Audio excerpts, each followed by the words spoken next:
आप सभी का आज के इस वीडियो में स्वागत है। जैसा कि हम सभी लोग जानते हैं, सूर्य से निकलती है अल्ट्रावायलेट रेस यानी यूवी रेस, और इन्हीं हानिकारक रेस से हमें बचाती है एक लेयर जिसे कहते हैं ओजोन लेयर। अगर ओजोन लेयर ना हो तो धरती पर जीवन का अस्तित्व भी खतरे में पड़ सकता है। लेकिन जैसे जैसे समय बदल रहा है वैसे वैसे टेक्नोलॉजी, रसायनों का अत्यधिक उपयोग के कारण ओजोन लेयर को बहुत ज्यादा नुकसान पहुंच रहा है, जिससे इसकी थिकनेस धीरे धीरे कम हो रही है, जो हम सभी के लिए एक चिंता की बात है। इसलिए आज का ये वीडियो आप बिल्कुल भी मिस मत करना, क्योंकि आज के इस वीडियो में हम बात करेंगे ओजोन लेयर के बारे में कि ओजोन लेयर क्या होती है, ये लेयर हमारे जीवन के लिए क्यों जरूरी है, और साथ ही हम बात करेंगे विश्व ओजोन दिवस के बारे में कि दिवस कब मनाया जाता है, क्यों मनाया जाता है, इसे मनाने का उद्देश्य क्या है, और कैसे हम सब मिलकर ओजोन लेयर में हुए होल को सही करने में मदद कर सकते हैं। तो चलिए आज के वीडियो हम शुरू करते हैं।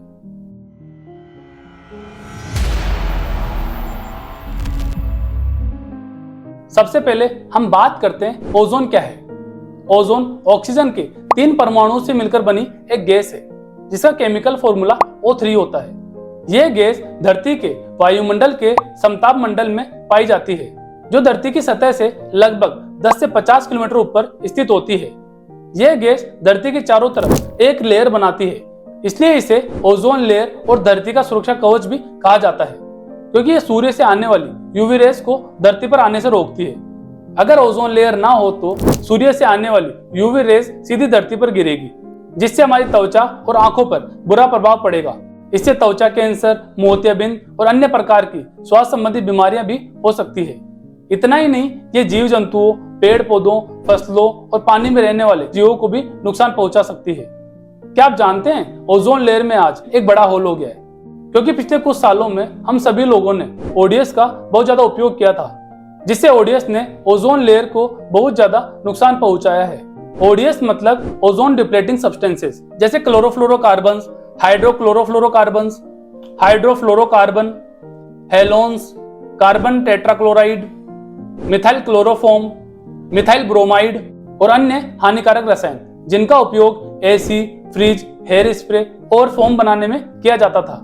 हालांकि इनका उपयोग बहुत से देशों ने बंद कर दिया है, क्योंकि ओजोन लेयर को सबसे ज्यादा नुकसान ओडीएस ही पहुंचाते हैं। लेकिन आज भी उद्योगों से निकलने वाला काला धुआं, वायु प्रदूषण और कुछ रसायन ऐसे हैं जिनके उपयोग से ओजोन लेयर को नुकसान पहुंच रहा है, क्योंकि जब ये गैसें ऊपर वायुमंडल तक पहुंचती है तो ओजोन अणुओं के साथ रिएक्ट करके उन्हें नष्ट कर देती है, जिससे ओजोन लेयर की थिकनेस कम हो रही है, जिसके चलते आज अंटार्कटिका के ऊपर एक बड़ा होल ओजोन लेयर में देखा जा सकता है। अब यहाँ एक सवाल उठता है कि ओजोन लेयर में होल अंटार्कटिका के ऊपर ही क्यों हुआ है। तो इसका जवाब है, ओजोन लेयर में अंटार्कटिका के ऊपर होल होने का सबसे बड़ा कारण है वहां का अत्यधिक ठंडा वातावरण, क्योंकि इतने ठंडे वातावरण में ऊपर वायुमंडल में पोलर स्ट्रेटोस्फेरिक क्लाउड बनते हैं, और इन बादलों पर हानिकारक रसायन जैसे क्लोरीन, ब्रोमीन जमा होकर सक्रिय हो जाते हैं। यही रसायन बड़ी मात्रा में ओजोन अणुओं को तोड़ते हैं। इसी के साथ ही अंटार्कटिका के ऊपर बनने वाला पोलर वर्टेक्स यानी तेज हवा का घेरा, जो क्षेत्र की हवा और इन हानिकारक गैसों को अपने अंदर घुमाता रहता है, जिसका असर ये होता है कि यह गैसें अंटार्कटिका के ऊपर ही केंद्रित रहती है, जिससे दूसरी जगह न फैलने के कारण अंटार्कटिका के ऊपर ओजोन लेयर को नुकसान पहुंचाती है। लेकिन अच्छी बात यह है कि मॉन्ट्रियल प्रोटोकॉल जैसे प्रयासों के कारण आज ओजोन लेयर की स्थिति में सुधार देखा जा सकता है। वैज्ञानिकों का मानना है कि अगर इसी प्रकार से ओडीएस पदार्थों के उपयोग को और कम किया गया या पूरी तरह से बंद कर दिया गया तो अंटार्कटिका के ऊपर ओजोन लेयर लगभग साल 2050 से 60 तक पूरी तरह से सामान्य हो सकती है। लेकिन इसके लिए सभी लोगों में जागरूकता होना जरूरी है। इसलिए सभी लोगों में ओजोन लेयर के प्रति जागरूकता बढ़ाने के उद्देश्य के साथ हर साल 16 सितंबर को विश्व ओजोन दिवस मनाया जाता है।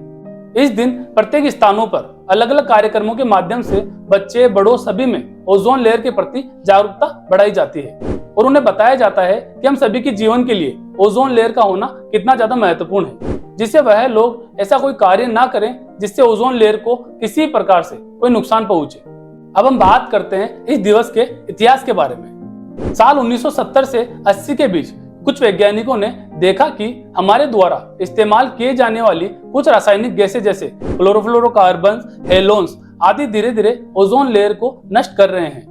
लेकिन जब साल 1985 में एक खोज की गई और उस खोज में पता चला कि अंटार्कटिका के ऊपर ओजोन लेयर में एक बड़ा होल हो गया है, तो इस खोज ने पूरी दुनिया को हिलाकर रख दिया, क्योंकि यह सिर्फ एक खोज नहीं थी बल्कि हम सभी के लिए एक चेतावनी थी। अगर हम सभी ने समय रहते सही कदम नहीं उठाए तो आने वाली पीढ़ियों का भविष्य खतरे में पड़ सकता है। इसी गंभीरता को समझते हुए मॉन्ट्रियल प्रोटोकॉल पर समझौता हुआ। आखिर ये मॉन्ट्रियल प्रोटोकॉल है क्या? मॉन्ट्रियल प्रोटोकॉल एक अंतर्राष्ट्रीय समझौता है जिसको साल 1987 में अपनाया गया था और इसे औपचारिक रूप से साल 1989 में लागू किया गया, जिसका उद्देश्य ओजोन डिप्लेटिंग सब्सटेंसेस के उत्पादन और उपयोग को धीरे धीरे खत्म करना था। इसे अभी तक का सबसे सफल पर्यावरणीय समझौता माना जाता है क्योंकि इसी के कारण आज ओजोन लेयर की स्थिति में सुधार देखा जा रहा है और इसी के कारण दुनिया भर में लगभग 98% ओडीएस को खत्म करने में सफलता मिली है। अब हम बात करते हैं ओजोन लेयर में जो होल हुआ है उसे सही करने और ओजोन लेयर को किसी प्रकार से कोई नुकसान ना हो उसके लिए हमें क्या करना चाहिए। ओजोन डिप्लेटिंग सब्सटेंसेस का उपयोग ना करें, पुराने इलेक्ट्रॉनिक उपकरणों का सही से निपटान करें, नए उपकरण खरीदते समय ओजोन फ्रेंडली प्रोडक्ट लेबल देखें, प्लास्टिक कचरे को जलाने से बचें, अधिक से अधिक सार्वजनिक परिवहन का उपयोग करें ताकि प्रदूषण कम हो, वनों की कटाई को रोकें, अधिक से अधिक पेड़ लगाएं, ऊर्जा की बचत करें और नवीकरणीय ऊर्जा स्रोतों का इस्तेमाल बढ़ाएं, जैविक खेती को बढ़ावा दें ताकि हानिकारक रसायनों का उपयोग कम हो, पर्यावरण के अनुकूल उद्योग और तकनीक को बढ़ावा दें, ओजोन लेयर से जुड़े सभी नियमों और प्रोटोकॉल्स का पालन करें। ओजोन लेयर हमारी धरती का सुरक्षा कवच है, इसलिए इसकी सुरक्षा करना हम सभी की जिम्मेदारी है। इसी के साथ आज का वीडियो हम यहीं समाप्त करते हैं। अगर आज का वीडियो आपको अच्छा लगा तो इसे लाइक करें और अधिक से अधिक शेयर करें। साथ ही हमारे YouTube चैनल शील टॉक्स को फॉलो करें और बेल आइकन को दबाना ना भूलें। धन्यवाद।